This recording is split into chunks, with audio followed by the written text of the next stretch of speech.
Надежда Тефfi, Buxar. Teatr qaranlıq idi.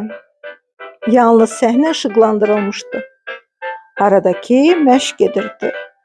Partiyerdə kiçik qruplarla aktyorlar toplaşıb öz növbələrini gözləyirdilər. Onlar güclə bir-birini görür, pıçıltı ilə söhbət edir və çiyinlərinə atdıqları xəz paltolarda büzüşüb durmuşdular.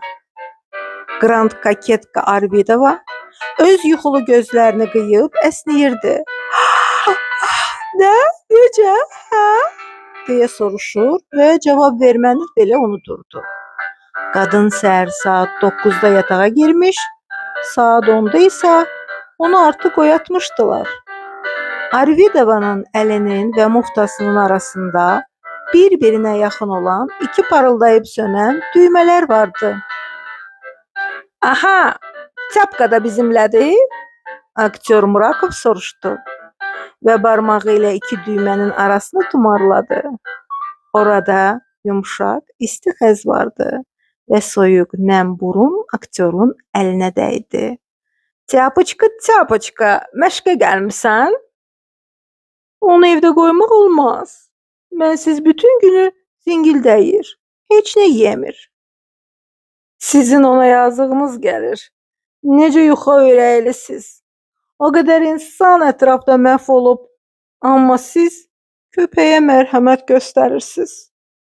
Qorxuram ki, ölər. Ölsə nə olur ki? Bunda faciə mi var? Onlarda cəhənnəm əzabları olmayacaq. Qəlblərinin yerinə pardı. Puf və hər şey bitdi. Yaxşı olar ki, onu satdım. İşgüzar tərzdə Arvidova aydınlıq gətirdi. Bu bahalı cinsdir, niyə də onu satmayım ki? Köpək narahat olub sakitcə ürdü və başını gizlətdi. Arvidova, səhnəyə! Rejissorun səsi gəldi. Arvidova xəz paltosunu çiynindən atıb, boş orkestr üzərində qoyulmuş körpü tərəfə sıçradı. Körpüdən səhnəyə keçdi. Onun arxasınca, ayaqlarının yanınca zınqırovlu sap yumağı gəlirdi. Siz əllərinizi Josepha tərəf önə uzadaraq daxil olursunuz. Hə, rejissor dedi. Arvidova əllərini açıb addım atdı. Belə deyil, belə deyil. Rejissor onu dayandırdı. Axı siz ona yalvaracaqsınız, ona görə çox hərəkətli olun, önə can atın. Bir də başdan alaq. Arvidova əvvəlki yerinə dönüb yenə əllərini önə uzatdı. İrəli 2 addım atdı. İt də sakitcə örüb geri döndü və qadınla birlikdə önə qaçdı. Üzünüzü. Üzünüzü danışdığınız insana tərəf çevirin. Axı məşuq sizi öldürən bir an partiyerə baxmaq olmaz. Hə? Rejissor dedi. Joseph, mən günahkar deyiləm. Suflör quyusundan naxışlı papağı olan bir baş səsini çıxardı. Joseph, mən günahkar deyiləm. Küsmüş səs tonu ilə Arvidova dedi. Darıxdığı üçün it qadının ayaqlarına dolaşırdı. Yuxulu, tənbəl üzünü aktrisa yavaşca çevirdi. Hansı ki, mal ətindən kotletə bənzəyirdi. Sanki aşpaz fantaziyasından istifadə edib kotletdən gözəl qadın sifəti düzəltmişdi. Hərəkət edin, Arvidova, hərəkət edin. Siz tələnin olduğunu təxmin edirsiniz. Lənətə gəlsin, əsəbləşin. Sizin nəyə qadir olduğunuzu mən bilirəm. Suflör dedi. Sizin nəyə nadir olduğunuzu? Qadir. Suflör qadını düzəltdi. Sizin nəyə qadir olduğunuzu mən bilirəm. Arvidova özünü itirmədən bu kəlməni deyib ayağını yerə vurdu. Mən sizə nifrət edirəm. Çapkanın belindəki tüklər qabardı. İt çox diqqətli idi və sahibəsinin hər hərəkətinin arxasınca baxırdı. İndi mən, indi mən nə edəcəm? Arvidova suflörün yardımı ilə bu cümləni deyib kresloda əyləşib ağladı. Tyapka da əsməyə başladı və sakitcə, güclə duyulacaq bir səslə zingildədi. Köpək də ağlayırdı. Yox, yox, belə deyil. Rejissor qadını durdurdu. Bəyəm belə hönkürüb ağlamaq olar? Çiyinlərinizi əsdirin. Bax belə, bax belə. Arvidova yuxulu sifətini qaldırıb yenə kreslo tərəfə keçib ağladı. İt yavaşca zingildəyirdi. Bu səhnələr kifayətdir. Suflör bunu demişdi ki, lakin aktyor Zatakalov artıq qadının çiynindən tutub sirkələyirdi. Tyapka hürdü.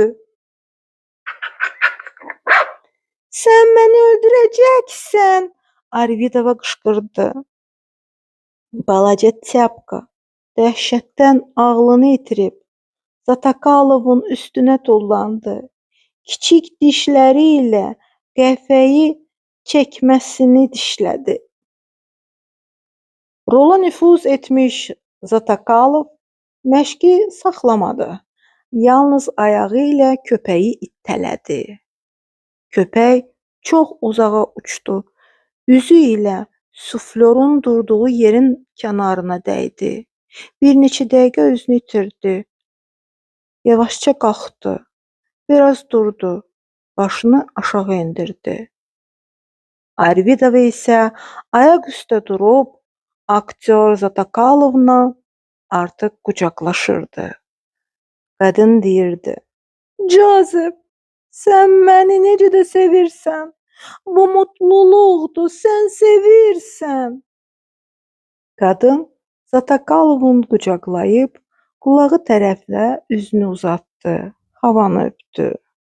Tyapka bir dəqiqə sakitcə durub nə olduğunu anlamadı. Sonra zingildəyərək qucaqlaşan cütlüyün üstünə cumdu. Yəqin köpək böyrü üstə dəymişdi. Çünki hər iki sol pəncəsi üstə axsayaraq gəzirdi. Lakin buna baxmayaraq mutluluqla hürür və bərk quyruğunu tərpədirdi. Hətta bədəni bir tərəfdən o biri tərəfə əyilirdi. Güclü, entuziazmla qadın obrazında çatışmayan heyranlıq və sevinci oynayırdı. Elə ümumi görünüş yarandı ki, sanki rejissorun istədiyi alındı. Rejissor müəllifə dedi. Eybi yox. Arvidovadan rolu almamaq da olar. Məncə onun öhdəsindən gələcək. O son səhnəni qadın hətta atəşli oynadı. Təəccüblüdür, lakin boynuma alım ki, bəzən o ürəkdən oynayır. Arvidova Zabit Barski ilə restoranda nahar etdi. Tyapka evdə qalmışdı. Pəncərə önündə hoppanır, səs-küy olanda qulaqlarını şəkləyirdi. Girişi iniyir və zingildəyirdi. Qayıdan Arvidova Tyapkaya şokolad atdı.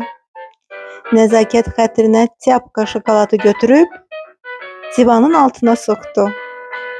Köpək şokolad yemirdi. Arvidova tamaşadan öncə dincəlməkdən ötürü yerində uzandı və yuxuya getdi. Qadının key, ağzı açıq üzündə elə bir görkəm vardı ki, sanki öz xoruldusunu dinləyir və təəccüblənir. Divan önündə olan xalça üzərində Tyapka dairə ilə oynayırdı. Köpək yerində çox fırlanıb oturmağa çalışırdı. Belə ki, böyrü ağrıyırdı. Sonra köpək yuxuya getdi və uyğusunda diksinirdi. Əbədi sevinç əzabı onu həyəcanlandırırdı. İnsani deyil, vəfalı, kövrək, Özünü qurban verə biləcək bir sevgi.